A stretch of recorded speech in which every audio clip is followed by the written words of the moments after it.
고대 그리스 델포이 신전에 신탁이 내려집니다. 이 세상에서 소크라테스보다 더 지혜로운 자는 없다.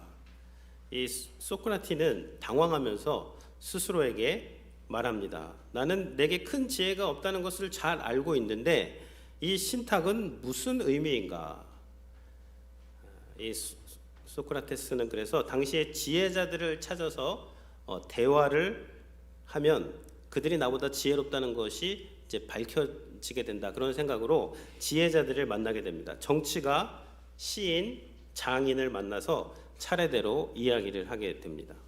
그들과 이야기하면서 하나의 공통점을 발견을 하게 되는데요. 그들은 자신의 분야에서 알고 있는 지혜 때문에 다른 분야에서까지 자신이 다 아는 것처럼 말하는 오류를 가지고 있었습니다. 그러면서 이 소크라티가 이때 깨닫게 되는 것이죠. 신탁의 의미를. 나는 내가 모른다는 것을 알고 있고 내가 대화한 지혜자들은 그들이 모른다는 것을 모르고 있구나.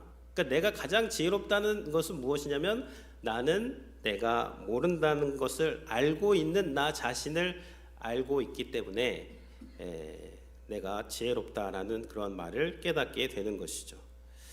오늘 이 요한복음 6장 9장의 말씀이 바로 이 이야기가 되는 것입니다. 예수님께서는 스스로 본다, 스스로 안다라고 생각하는 바리새인들에게 말씀을 하십니다. 41절인데요.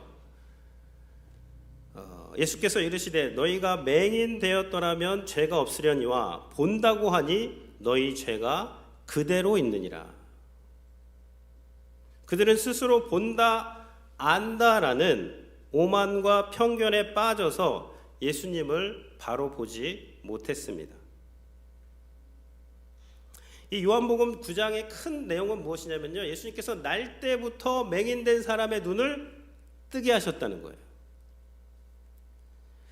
여러분, 이 이야기는요, 예수님께서 저명한 안과 의사도 고치지 못하는 그러한 이 케이스를 지금 고치셨다라는 것을 이야기하는 것이 아닙니다. 우리가 오병이어의 사건에서 봤듯이 예수님이 이 보리떡에 무슨 탄수화물과 이 생선의 오메가3를 제공하는 분이 아니라 이 오병이어는 뭐죠? 예수님이 생명의 떡이다.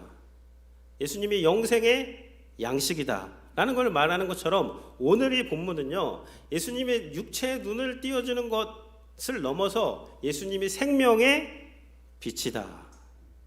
예수님이 영생의 빛을 비추는 분이다. 라는 것을 우리에게 말씀하시는 것입니다.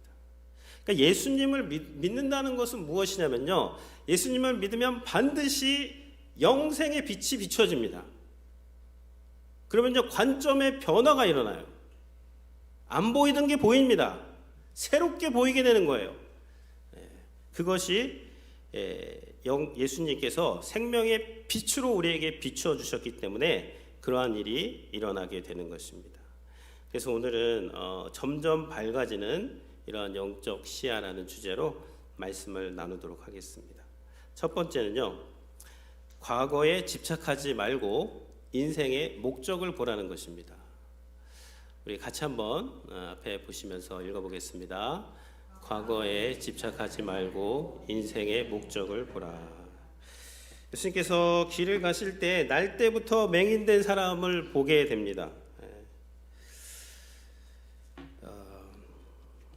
이 사람을 보고 2절에서 제자들이 물어 이르되 라삐어 이 사람이 맹인으로 난 것이 누구의 죄로 인함이니까 자기니까 그의 부모니까 이렇게 이야기를 하고 있습니다. 1세기 유대인들 지금도 그런 분들이 있는데요.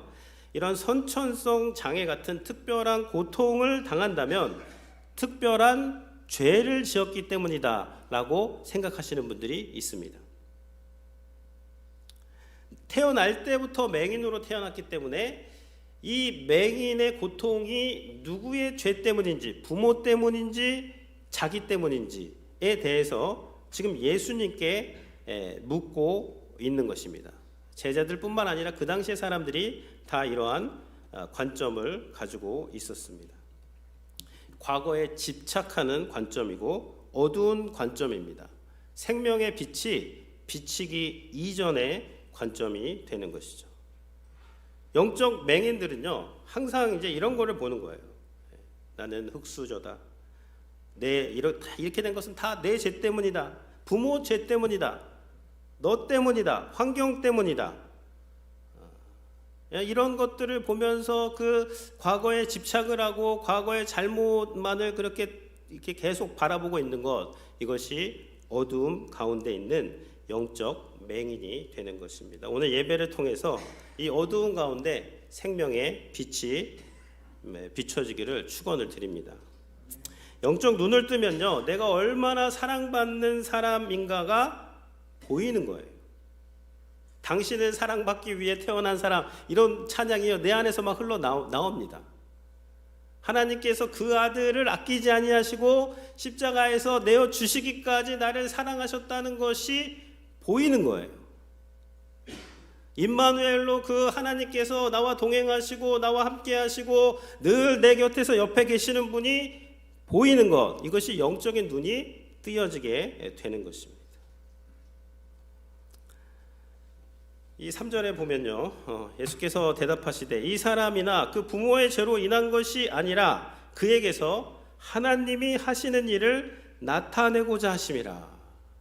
그 부모의 죄가 아니다는 것이죠. 그 사람의 죄도 아니라는 것입니다.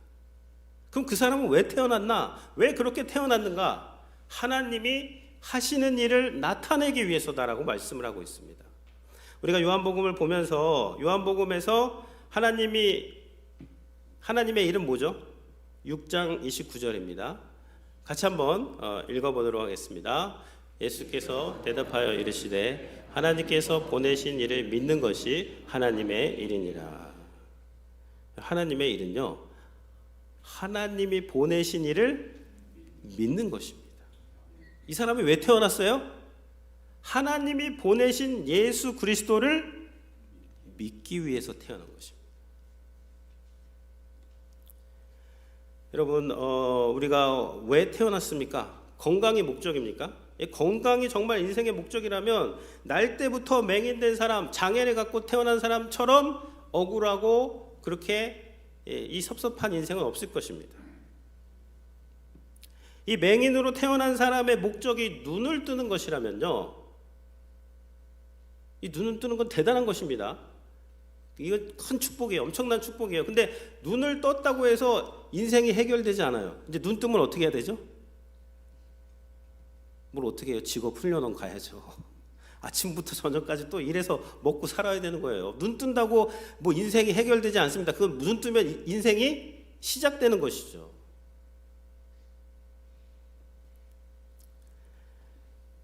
인생에서 가장 큰 소명과 가장 큰 사명과 가장 큰 축복은 무엇이냐면요, 이 예수님을 하나님이 보내신 구원자로 보게 되고 믿게 되는 것, 그것이 가장 큰 축복인 줄로 믿으시기를 바랍니다. 여러분, 예수님 믿으시면 인생 성공하신 거예요.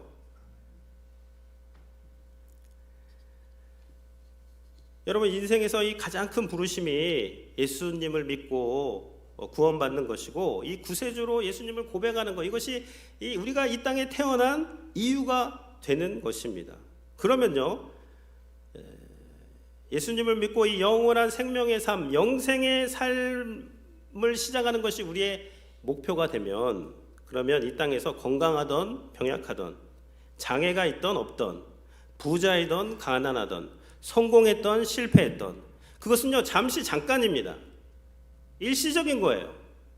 우리가 이 땅에서 영원하신 하나님을 믿게 되고 보게 된다면, 그 영원하신 하나님의 생명이 우리 안에서 시작됐다면, 우리가 그런 일시적인 것들을 초월해서 하나님을 찬양할 수가 있게 되는 것입니다. 그것이 우리가 이 땅에서 태어난 그러한 목적이 되면 이렇게 찬양을 드릴 수가 있게 되는 것이죠. 그러니까 예수님을 믿는다는 것은요, 오늘 요한복음에 보니까 예수님을 믿는다는 것은 먹는 게 변하는 겁니다. 영생의 양식을 먹는 거예요. 매일매일. 예수님을 보면 보는 게 변합니다. 이 안 보이는 게 보이는 거예요. 이 영원한 세상, 영생의 세상이 보이게 되죠. 예수님을 만나게 되면 또 이 먹는 물이 바뀝니다. 영생수가 흘러 들어가고 영생수가 나오게 되고 영원한 양식을 먹고 영원한 것들을 보면서 그렇게 살아가는 것이 바로 우리가 태어난 이유가 되는 것이죠. 이런 이유라면 우리가 건강하던 병약하던 하나님을 다 찬양을 할 수가 있게 되는 것입니다. 송병희 시인이요, 어렸을 때 이제 아기 때부터 뇌성마비를 갖는 장애를 갖고 살아가게 됩니다. 그녀는 19살 때 나라는 그러한 시를 발표를 했습니다. 나 가진 재물 없으나, 나 남이 가진 지식 없으나, 나 남에게 있는 건강 있지 않으나, 나 남이 갖고 있지 않은 것을 가졌으니, 나 남이 보지 못한 것을 보았고, 나 남이 듣지 못한 음성을 들었고, 나 남이 받지 못한 사랑을 받았고, 나 남이 모르는 것 깨달았네. 공평하신 하나님이 나 남이 가진 건 나 없지만 나 남이 없는 것을 갖게 하셨네. 뇌성마비의 장애를 가진 이 송명희 시인이 이러한 시로 하나님을 찬양을 하고 있습니다. 인터뷰한 내용이 있는데요. 아픈 것도 감사합니다. 아파서 돈에 대한 욕심이 더 없어져서 주변을 더 돌아보게 하시니 감사합니다. 병이 길고 깊으면 살고 싶은 생각보다 죽음이 두렵지 않아 감사합니다. 나면서부터 의사들이 죽는다고 하는 말을 수십 번 들었습니다. 내가 병원 믿고 살았으면 벌써 세상에 없을 것입니다. 살면 기회고 죽으면 천국이라 감사합니다. 이러한 이제 고백을 하는 것이죠. 그러니까요, 눈을 뜨게 되고 우리가 주님을 믿게 되면 우리가 어떠한 상황에 있든지 하나님을 찬송할 수가 있게 되는 것입니다. 4절에 보시면요, 예수님께서 때가 아직 낮음에 나를 보내신 이의 일을 우리가 하여야 하리니 밤이 오리니 그때는 아무도 할 수 없느니라. 나를 보내신 이의 일은 뭐라고 했죠? 예수님 믿는 거예요. 그러니까 예수님이 이 땅에 오셔서 제자들과 하신 일, 지금 뭐 하시는 거예요? 지금 영적인 눈을 뜨게 하는 그 일을 지금 하고 계시는 것입니다. 마찬가지예요. 우리도 이 땅에서 하는 그 모든 일이요, 우리가 이 땅에서 소원 성취가 우리의 동력이 되어가지고 오늘을 힘차게 살아가는 것이 아니라, 우리가 영적인 눈을 뜨게 되면 보이지 않는 하나님의 나라가 보이게 되면서 그 하나님의 나라의 그 거대한 소망이 우리에게 들어와서 우리가 오늘을 살아가는데 그것이 동력이 되는 것이죠. 아직 때가 낮음에 나를 보내신 이의 일을 할 수 있다고 했어요. 이것은요, 우리가 복음을 전할 수 있을 때 복음을 전하는 삶을 살아야 한다는 것입니다. 이 때가 계속되는 게 아니에요. 하나님이 허락하신 그 때가 있는 것이죠. 부흥회가 저는 기회입니다. 주변 사람들에게 우리가 잘해줄 수 있는 가장 그 좋은 방법은 뭐냐면요, 뭐 맛있는 거 해주고 뭐 좋은 친절을 베풀어주고 다 중요하지만 그런 것보다 더 중요한 것은 그분들이 예수님을 만나게 해주는 거예요. 그러려면 만날 수 있도록 은혜의 자리로 초청을 하시고 여기 와서 이제 앉아 계시면 하나님께서 눈을 뜨여 주시고 생명의 양식을 먹여 주시고 빛을 비추어 주셔서 주님을 만나게 된다면요, 그것이 우리가 이 땅에서 할 수 있는 가장 큰 사명 중에 하나가 되는 것입니다. 그러니까 눈을 떴다는 것은요, 그거를 볼 수 있는 거예요. 예수님의 소년 시절이 딱 한 장면 나오죠. 누가복음에서 우리 봤습니다, 수요일 날. 근데 그 소년 시절이 한 장면 나오는데, 소년 시절에 예수님이 뭐 하셨죠? 12살 때 가족이 다 성전으로 올라가셨어요. 성전에서 예배하고 듣기도 하고 묻기도 하는 게 그 유일하게 보여준 성경입니다. 그러면서 예수님 뭐라고 하셨죠? 내가 내 아버지의 집에 있어야 될 줄을 알지 못하셨나이까. 우리 그 영어 예배도 우리가 이번에 이제 드리니까요, 주변에 자녀분들 다 초청을 하세요. 제가 볼 때는 가장 축복된 것은 무엇이냐면요, 온 가족이 같이 이 아버지의 집에 나와서 하나님을 예배하고 말씀을 듣기도 하고 묻기도 하고 온 가족의 믿음 안에서 하나 된 거, 너무너무나 아름다운 축복이 되는데, 이러한 축복이 우리 성도님들 가운데 함께 하시기를 바랍니다. 두 번째는요. 두 번째는요. 이해로 밝아지지 않는다. 순종으로 밝아진다입니다. 우리 같이 한번 두 번째도 읽어보겠습니다. 이해로 밝아지지 않는다. 순종으로 밝아진다. 예수님이 이 말씀을 하시고요. 땅에 침을 뱉어서 진흙을 이겨 그의 눈에 바르십니다. 그리고 이르시되 실로암 못에 가서 씻으라 하시니 실로암은 번역하면 보냄을 받았다는 뜻이라. 이에 가서 씻고 밝은 눈으로 왔더라. 예수님께서 갑자기 침을 뱉으셔가지고 진흙을 이긴 다음에요. 그걸 눈에다가 막 발라주십니다. 성도님들 저한테 오셔가지고 제가 이렇게 침 뱉어가지고 해가지고 눈에다 바르시면은 어떠실지 모르겠는데 어쨌든 예수님이 안 하던 행동을 지금 하고 계세요. 그리고 실로암 못에 가서 씻으라고 합니다. 이 날 때부터 맹인된 사람이 앞도 못 보는데 그 실로암까지 가려면 얼마나 힘들겠어요. 막 더듬더듬하고 가야 되는데 예수님은 한마디면 됩니다. 에바다 그러면 끝나요. 봐라 그러면 끝납니다. 근데 자꾸 뭐 침을 뭐 이렇게 이겨가지고 진흙을 바르고 다 이해가 안 되는 거예요. 저도 모릅니다. 왜 그러신지 다 몰라요. 저도. 근데 어쨌든 실로암은 뭐냐면 보냄을 받았다는 뜻이에요. 센트라면 센트. 근데 예수님이 요한복음에서 본인을 설명하실 때 자꾸만 뭐라 그러시냐면 나는 스스로 온 게 아니다. 아버지께서 나를 보내셨다. 나는 보냄받은 자다. 센트. 이 보냄받은 예수님께서 실로암으로 보내시는 거예요. 그래서 이 사람이 다 이해가 되지 않아도 이해가 되면 순종하면 되는 것이고요. 이해가 안 되면 신뢰하면서 순종하면 되는 것입니다.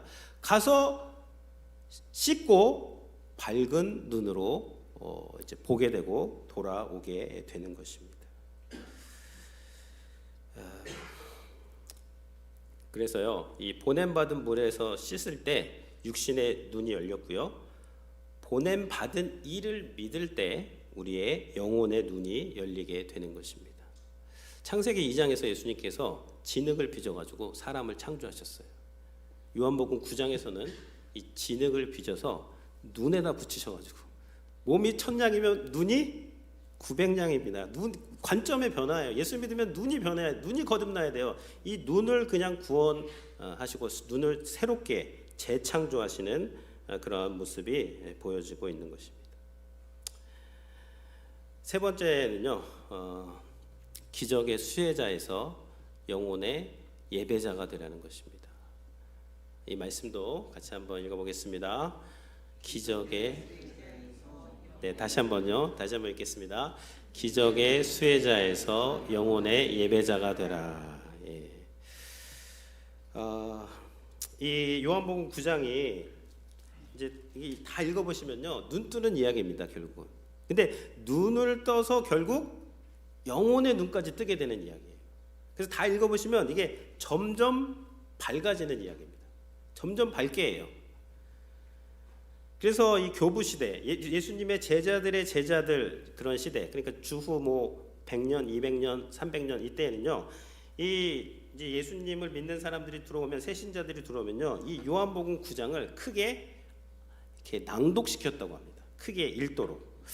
아마도 이 요한복음 9장의 이야기가 어떻게 그 어둠에 있던 사람이 눈을 영적으로 뜨게 되는지를 잘 보여주기 때문에 그렇게 한 것 같습니다.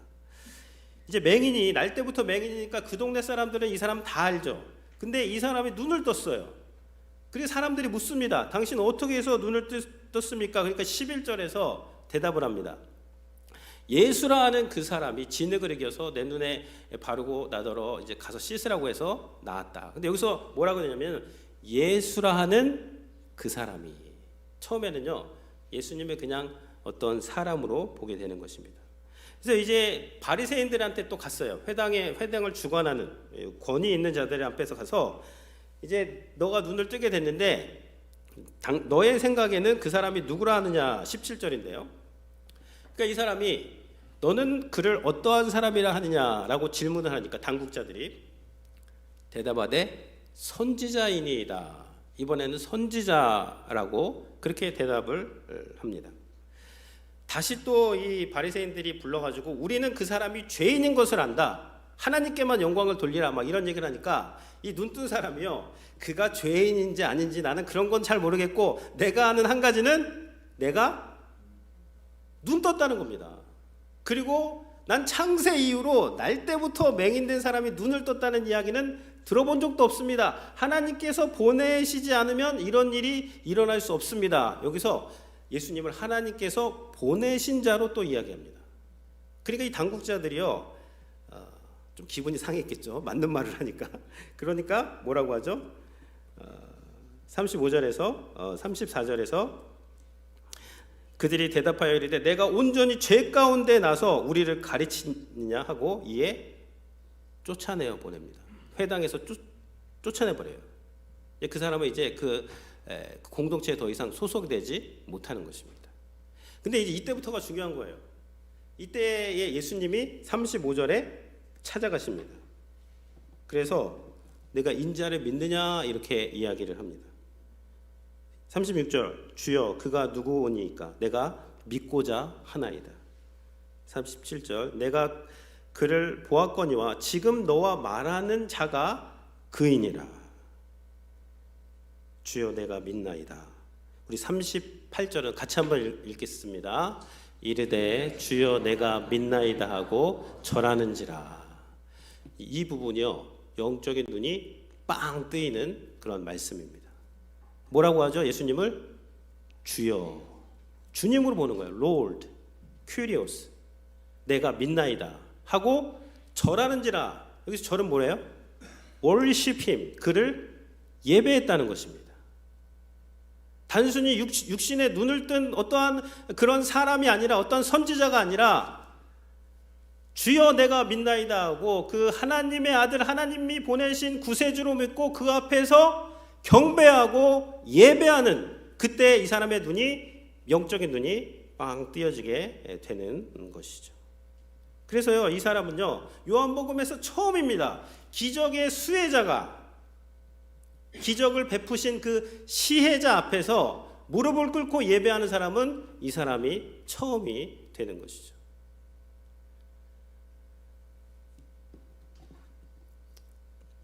점점 밝아졌다는 것은요, 그 다음에 보면 이제 나올 텐데, 맨 처음에는 이제 예수라는 그 사람이라 그랬어요. 나중에 보니까 이분이 선지자야. 근데 또 좀 더 가니까 하나님께서 보내시지 않고는 이런 일을 할 수가 없어. 예수님을 만나고 주여 내가 믿나이다, 프로스큐네오, 절하다, 예배하다, 엎드리다, 그 발 앞에 입맞추다, 그 말입니다. 절하다는 말이 예배했다. 이것이 점점 밝아지는 신앙생활이 되는 것입니다. 이러한 점점 밝아짐이 우리 성도님들 가운데 있기를 축원을 드립니다.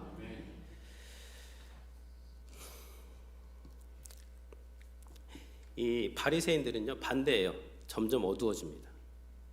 처음에 예수님에 대해서 좀 긴가민가 하다가 이제 그들이 본다라는 그걸 내려놓지 못하니까 예수님을 정죄합니다. 죄인으로.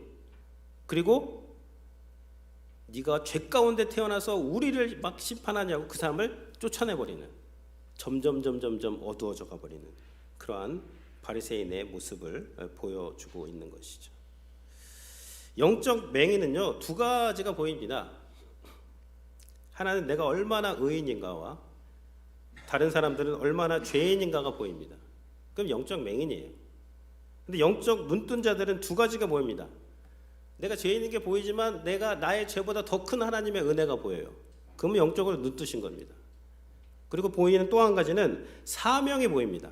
하나님께서 나를 보내신 그곳, 나를 있게 하시는 그곳에서 하나님의 일, 그 하나님의 일이 보이고 그것을 하게 되는 것이 영적으로 눈뜬 사람들이 되는 것입니다. 고린도후서 4장 18절 말씀인데요. 같이 한번 읽겠습니다. 우리가 주목하는 것은 보이는 것이 아니요 보이지 않는 것이니 보이는 것은 잠깐이요 보이지 않는 것은 영원함이라. 아멘. 영적인 눈이 띄어지게 되면요, 영원한 하나님의 나라가 보이는 거예요. 보이지 않았던 그 하나님, 그 니고데모에게 말씀하셨잖아요. 하나님 나라를 볼 수 없다. 거듭나지 않으면, 거듭나면 하나님의 나라가 보이게 됩니다. 하나님의 나라라는 것은 하나님의 통치와 하나님의 다스리심이에요. 하나님이 우리 가정 가운데, 우리의 직장 가운데, 우리의 교회 가운데, 내가 그 발을 밟는 모든 가운데 하나님께서 나와 함께 하시고 통치하시고 다스린다는 것이 보이기 시작하면서요, 이 영원하신 이 영생의 눈이 뜨여지게 되면 세상의 것이 시시해지는 것을 경험하게 되셔야 됩니다. 주님께 와가지고 눈에 보이는 세상의 것을 이루어 달라는 그런 신앙생활에서 이 보이지 않는 영원한 이 땅에서 우리가 아무리 성공해도요, 잠깐입니다. 잠깐. 100년도 안 돼요. 그러나 우리가 예수님, 우리를 구원하신 예수님을 믿게 되면 영원히 하나님을 찬양하고 하나님을 높이게 되고 하나님을 예배하게 되고 그 즐거워하고 기뻐하는 가운데 우리가 살아갈 수 있게 되는 것, 이 얼마나 큰 축복이 되는 것입니까? 아멘. 여러분, 십자가가 인간의 눈으로 보면요, 패배입니다. 영적인 눈으로 보면요, 우리의 죄를 다 용서하시는 하나님의 승리가 되는 것이죠. 아멘. 예수님께서 정오의 어둠 가운데서 그 한 대낮의 구름이 다 덮어버려가지고 깜깜한 어둠 가운데에서 우리를 위해서 십자가에서 죽으셨기 때문에 우리가 밝은 빛으로 나와서 의인으로 하나님 앞에서 인정을 받을 수가 있게 되는 것입니다. 그러니까 예수님의 빛이 비추면요, 다 바뀌는 거예요.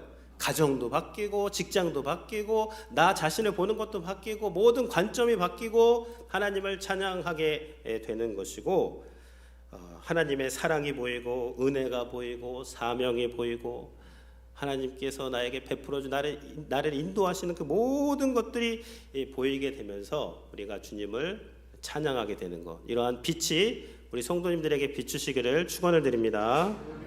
아멘.